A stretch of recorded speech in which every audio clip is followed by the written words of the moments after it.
श्री कृष्ण ने तृणावर्त राक्षस का ऐसा किया वध, माँ यशोदा भी नहीं समझ पाई कृष्ण की लीला।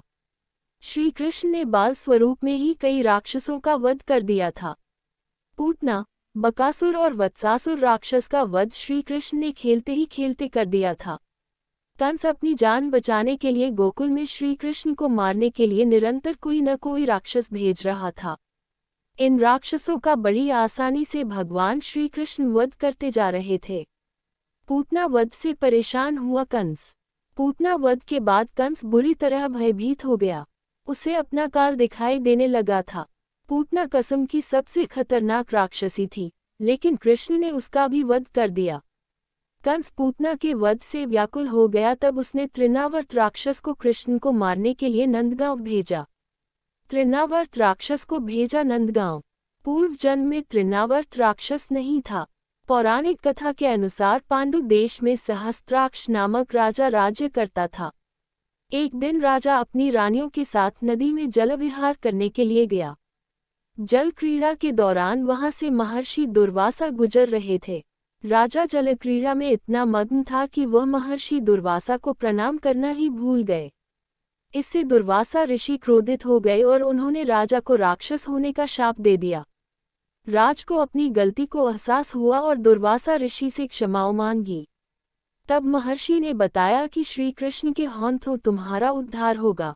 दुर्वासा ऋषि के शाप के कारण राजा सहस्त्राक्ष अगले जन्म तृणावर्त राक्षस बना।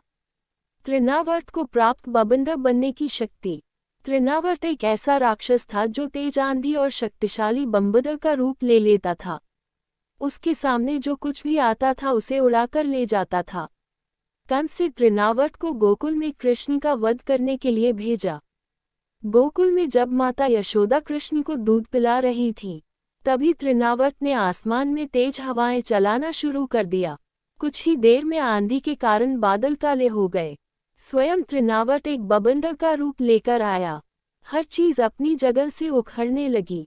माता यशोदा की गोद में आराम से दूध पी रहे भगवान श्री कृष्ण समझ गए कि कोई राक्षस आ गया है। उन्हें इस बात का ज्ञान हो गया कि तृणावर्त राक्षस उन्हें माता यशोदा की गोदी से आकाश में ले जाएगा। अगर वे माँ की गोद में लेटे रहे तो ये माँ को भी नुकसान पहुंचा सकता है। इसलिए कृष्ण ने यशोदा माता की गोदी में लेटे ही लेटे अपना वजन बढ़ाना शुरू कर दिया। भगवान ने इतना वजन बढ़ा लिया कि यशोदा उन्हें गोद जमीन पर लिटाने के लिए विवश हो गईं। तभी राक्षस ने अंधेरा कर दिया और तेज काली आंधी चलाने लगा। और मौका पाकर तृणावर्त ने भगवान को अपनी गोद में लिया और आकाश में उड़ गया। कृष्ण ने तृणावर्त का गला पकड़ लिया और इससे राक्षस परेशान हो उठा और बचने का प्रयास करने लगा, लेकिन श्री कृष्ण ने तब तक उसकी गर्दन नहीं छोड़ी जब तक उसकी प्राण न निकल गए।